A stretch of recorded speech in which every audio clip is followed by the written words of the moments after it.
নমস্কার, Mampi village cooking তরফ থেকে আপনাদের সবাইকে স্বাগত। আমি আজকে আবার আরেকটি রেসিপি নিয়ে চলে এসেছি। সেটি হলো মিরকা মাছের রেসিপি। আমাদের মিরকা মাছের রেসিপিতে কী কী উপকরণ লাগছে আপনাদের সেগুলো প্রথমে আমি দেখিয়ে দেব। এখানে আমি মিরকা মাছটা ভেজে নিয়েছি, দেখুন ভাজি আমার হয়ে গেছে। আর এখানে নিয়েছি আমি দুটো বড় সাইজের আলু, সেই আলুটাকেও তেলে ভেজে নিয়েছি। আর নিয়েছি টমেটো কুচি। আর এখানে নিয়েছি আমি কুমড়ো বড়িটাকেও তেলে ভেজে নিয়েছি। আর তারপরে নিয়েছি পেঁয়াজ কুচি, আমি বড় সাইজের 3টে পেঁয়াজ এখানে কুচিয়ে নিয়েছি। আর এখানে নিয়েছি আমি আদা বাটা, জিরে বাটা, শুকনো লঙ্কা বাটা আর 5-6টা কাঁচা লঙ্কা আমি ফেটিয়ে নিয়েছি। এবার চলুন তাহলে আমি রান্নাটা আপনাদের দেখিয়ে দেবো। আমি প্রথমে কড়াই বসিয়ে দিয়েছি। এই কড়াইতে মাছটা ভেজে নিয়েছিলাম, সেই মাছ ভাজির তেলটা ছিল, এতে হবে না তাই আমি আরেকটু পরিমাণ তেল দিয়ে দিচ্ছি। তেলটা আমি বেশ সুন্দর করে গরম করে নেব। এবার আমি প্রথমে সামান্য পরিমাণ চিনি দিয়ে দেব। তেলটা আমার গরম হয়ে গেছে। এবার আমি এখানে দেব পেঁয়াজ কুচি। পেঁয়াজ কুচিটাকে লালচে করে ভেজে নেব।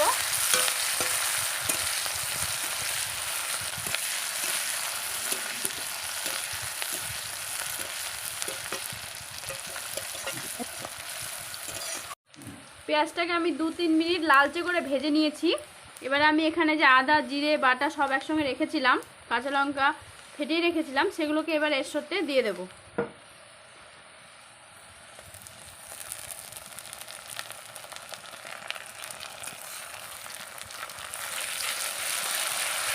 দেওয়ার পর মশলাটাকে আমি ভালো করে মিক্স করে নেব।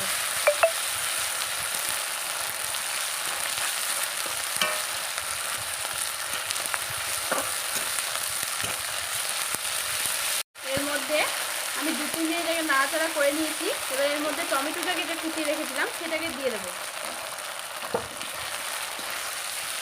দিয়ে আবারও আমি এটাকে নাড়াচাড়া করে নেব।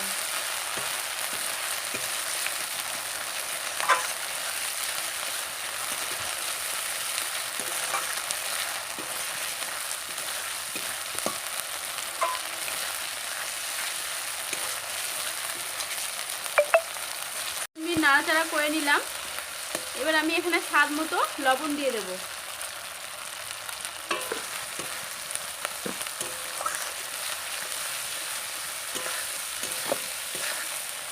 এবার দেব পরিমাণ মতো হলুদ গুঁড়ো।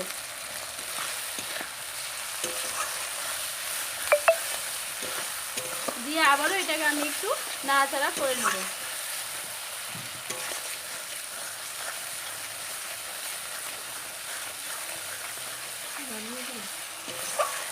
আমি এটাকে আবারও 2-3 মিনিট নাড়াচাড়া করে নিলাম। করার পর এখানে যে আমি আলুগুলোকে ভেজে রেখেছিলাম সেই আলুগুলোকে দিয়ে দেব।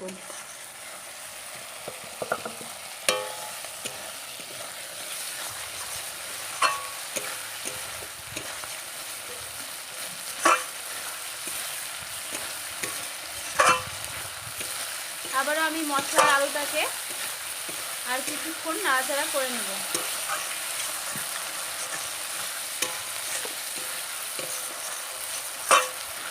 আমি এখানে কিন্তু রসুনটা ইউজ করলাম না।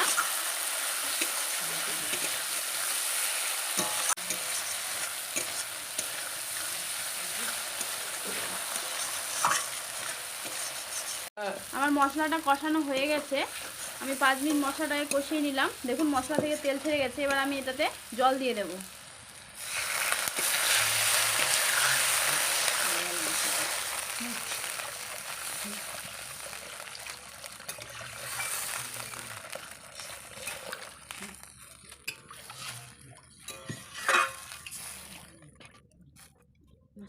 আমি জলটা দিয়ে দিলাম।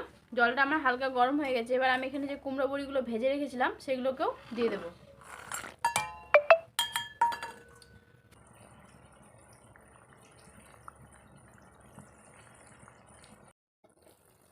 আমার জলটাও ফুটে গেছে, আমার আলুটাও সেদ্ধ হয়ে গেছে। এবারে আমি মাছগুলোকে যে ভেজে রেখেছিলাম সেই মাছগুলোকে দিয়ে দেব।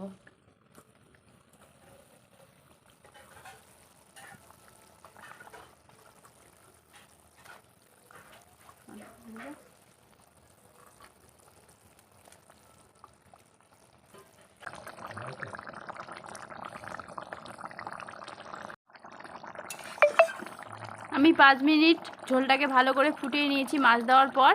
দেখুন আমার ঝোলটা তৈরি হয়ে গেছে। আমি খুব একটা বেশি ঝোল রাখিনি। আমাদের মির্কা মাছের রেসিপি আজকে এই পর্যন্তই।